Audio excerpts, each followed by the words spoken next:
Oh, ano nang balita doon sa sinasabing rally ng Iglesia ni Cristo? Ang daming nagtatanong.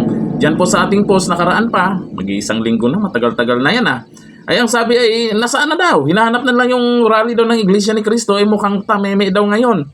Yung mga taga-Iglesia ni Cristo. Tapos meron daw silang kakilala na mga INC ay hindi rin daw alam. Nako. At ito, kumalat palalo ang post po ni Jason Sa na mayroon daw siyang source dyan nung naganap na Malacanang Fellowship, merong mga kinausap di umano si Lisa Marcos or nakausap ng mga congressman at pinagyayabang na kayang bayaran ang Iglesia ni Cristo. Nako, gaano kaya katotoo ito? Pero ito silipin po natin ang post na ito kasi ito po yung kumakalat ngayon. Papayag kaya ang taga-INC na ito? Sana maglabas din po sila ng payag kung matutuloy ba o hindi, no? Ito ang sabi po dito, kalat na kalat ngayon sa ginanap na Malacanang Fellowship. Ito yung post ni Jason sa nakaraan ha. Pinagyabang umano ni Mrs. Lisa Marcos sa mga bisitang Congress people na kayang-kaya niyang bayaran ang Iglesia ni Cristo or INC para huwag nang ituloy ang nakatakdang rally versus impeachment. Wow, heavy naman, Chang Lisa. Is this true, Mrs. ng President? Parang nakakaloko itong si Lisa Marcos sa Iglesia. Ano, naliliitan ka sa INC, madam? Ayun po.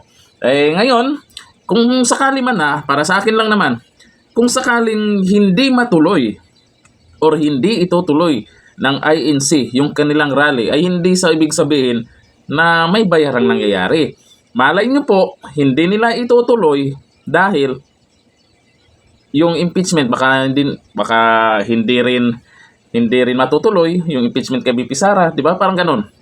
Kumbaga ay nakita nyo naman yung interview po nila Chua at ibang mga nagsalita diyan na alanganin daw, malabo daw. Malay natin.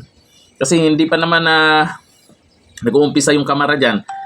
Hintayin po natin, hindi po tayo pwedeng magsabi na bayaran agad.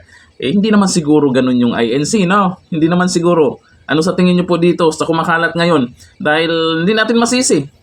Kasi pagdating sa mga bayaran, nakita nyo naman, ito sa INC, wala namang ebidensya, wala namang proof na mayroong ganong nangyayari. Kaya hindi po natin sila pwedeng husgahan. Ang may mga lumalabas lang po na ebidensya nitong mga nakaraan, yung mga bayarang vlogger, may audio leak, may mga listahan.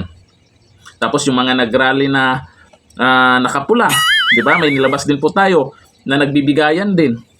Yun, may makikita tayong mga proof. Pero dito, tungkol sa issue ng ICC, ay ayon lang po ito sa mga source nila. Kaya hintayin po natin kung ano po yung update ng Iglesia ni Cristo dito sa sinasabing rally. Ngayon dito lang, thank you. Bye-bye.